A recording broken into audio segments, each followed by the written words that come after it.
back, baby. You now rocking with the best.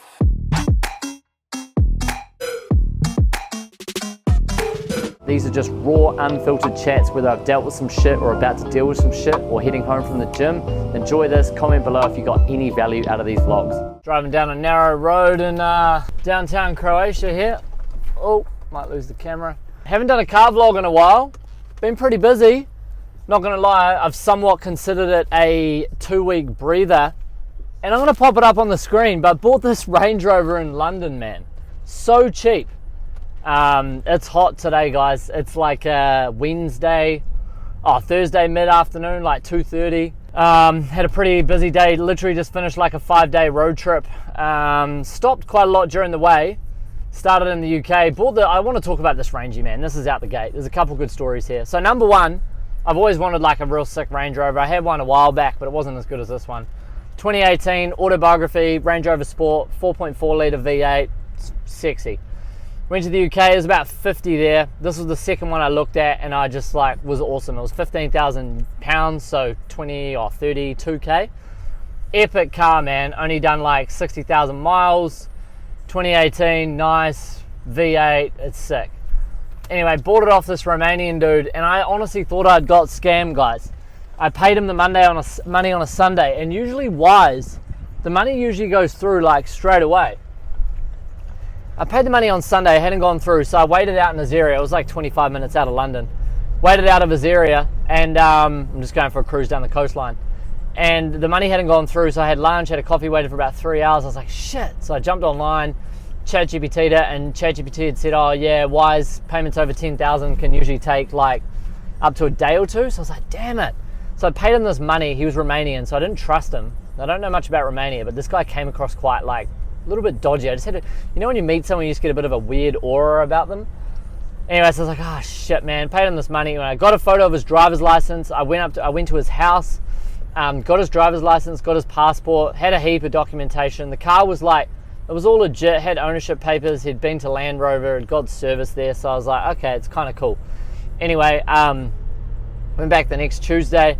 The money had finally cleared at like 4:30 in the morning, and I texted him at like 5:30 when I woke up. I was like, hey mate, money's gone in, I'll come out today.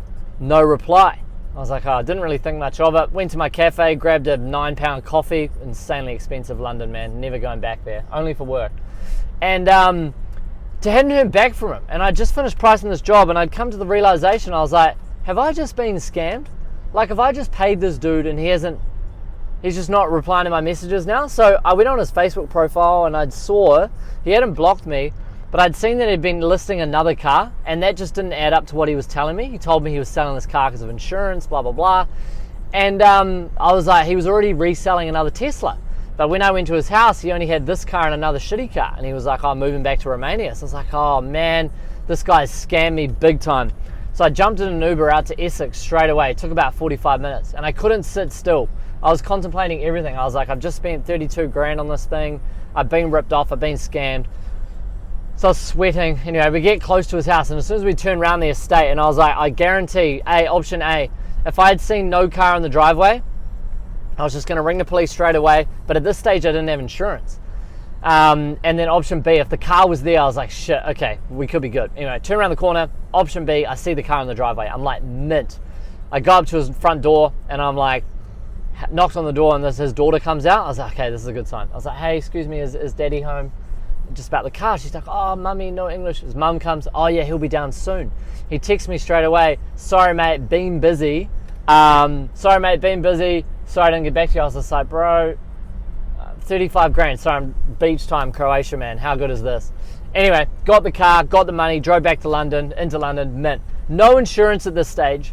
And I'm doing research on YouTube about how to get insurance, and I rang up like 4 or 5 companies, and these Range Rovers get stolen so easily. There was no way I was going to get insurance. I got 2 quotes for £6,000, and I had to pay all the money up front. So I was like, no way. My little car holder, which apparently is 100% stabilizes and sits on the window, fell off. Anyway, where was I? Put the car in an underground bunker, £40 a night. I was like, damn, okay. So I only had it in London for a day. Went straight down to Dover the next day, jumped on the ferry, got out of the UK. I was like, sweet, no crashes, didn't get stolen, nothing.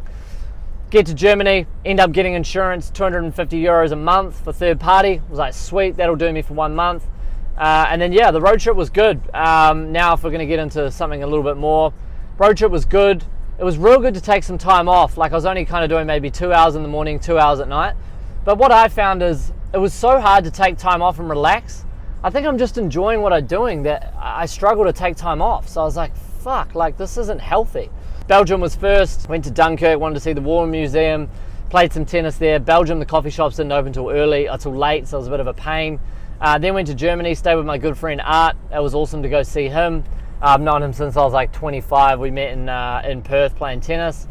And then yeah, went down to Austria, went to Liechtenstein, drove through the Swiss Alps, drove through Austria, down through the back of Italy, went through the Dolomites. That was wicked, in the range, it was sick.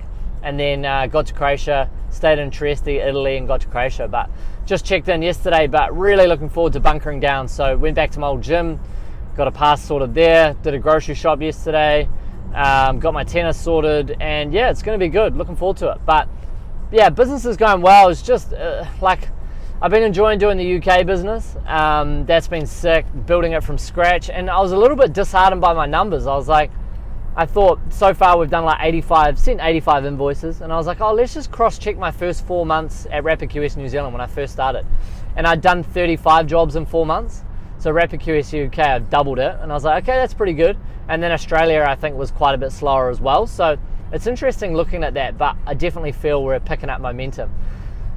But yeah, the one key thing I'm working on at the moment is like cutting out the amount of small tasks that I'm doing.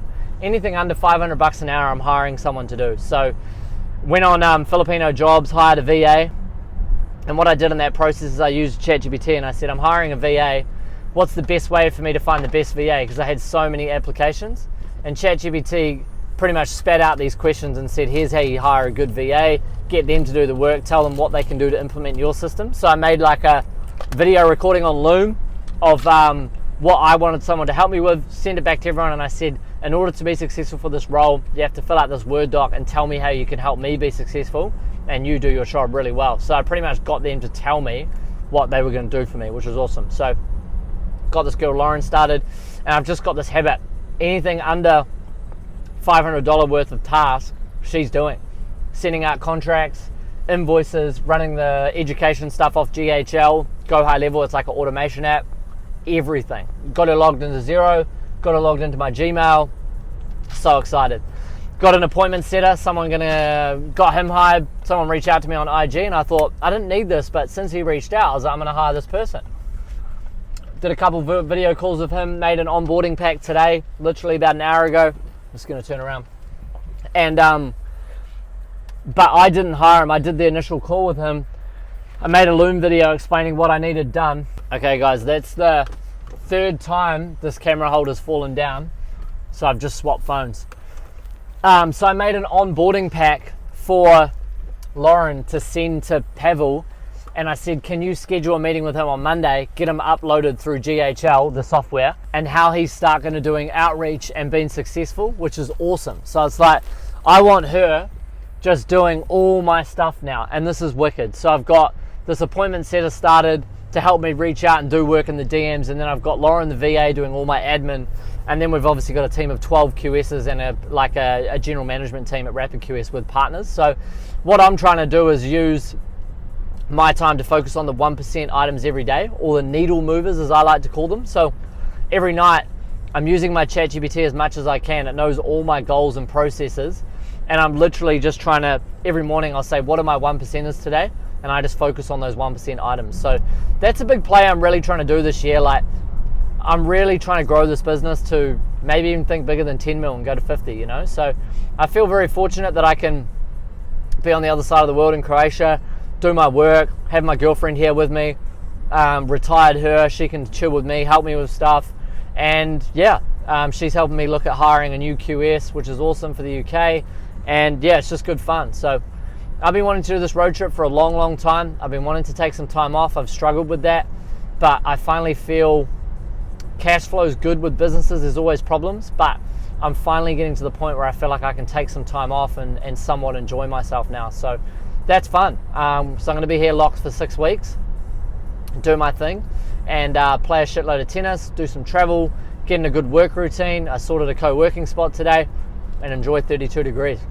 But man, it was so wicked driving down through Europe. Like, you can sit on 150 k's an hour, autobahn, whole way pretty much, apart from the Dolomites in Austria. And it was wicked. So yeah, it's good fun. Love Croatia. Good to be back in Zadar. And yeah, just going to tennis up, get really fit, try and increase my income, try and double, triple my income over the next year. That's the goal. I'm enjoying working with these consulting building clients. I'm really trying to get back in the realm of making more detailed content for Rapid QS, more content for these these consulting guys. And I want to build out this education platform for builders, builders doing under 150, 180,000 a year in revenue. How can we help them double, triple, quadruple their revenue in a couple of years, and pay us a sum to do it? So yeah, man, it's all good. Going to be doing more car vlogs. Obviously got the rangey now, can boost up to tennis every day, go to the gym. Looking forward to it, man. And got a trip planned for the back of July, early August, back to NZ. 1.5 weeks in New Zealand, 1.5 weeks in Aussie, and then we'll either come back to Europe or go to Singapore. And if I go to Europe, I'll ship this rangey to New Zealand, try sell it for 65k. I bought for 32. I'll do shipping for 3.5. Probably $1,000 worth of bullshit at the border in New Zealand, pay my GST bill, 5 to 7 grand, might try and fudge those numbers, and then might try and sell it or make 15 grand, or if not, chuck it in the garage at home and mum and dad can have a nice Range Rover while I'm away. And then I think we'll do the Singapore thing. But yeah, big 3-week blitz coming up in New Zealand and Aussie. We'll do 4 courses, 4 course days, 10 to 15k a day, not all profit, there's a lot of work that goes into that. 6-7 podcasts, grand design style, try sell some advertising revenue. We'll aim for a budget of 20 to 30 grand in advertising, and yeah, get around, meet a whole lot of people, try to do some more council stuff. That's still something that I'm really working on, and I'm enjoying that. So yeah, just wanted to do an update. I enjoy the car vlogs, they're good. Like I said, don't care if no one watches. It's something that I want to have in 10 years or 5 to 10 years down the track, and if it can get me an advertising deal with Porsche 911 or some luxury hotels to promote their stuff, then cool, that would be the ideal plan. But until then, I'm going to keep vlogging my lifestyle, doing what I'm doing. The consulting stuff's going well.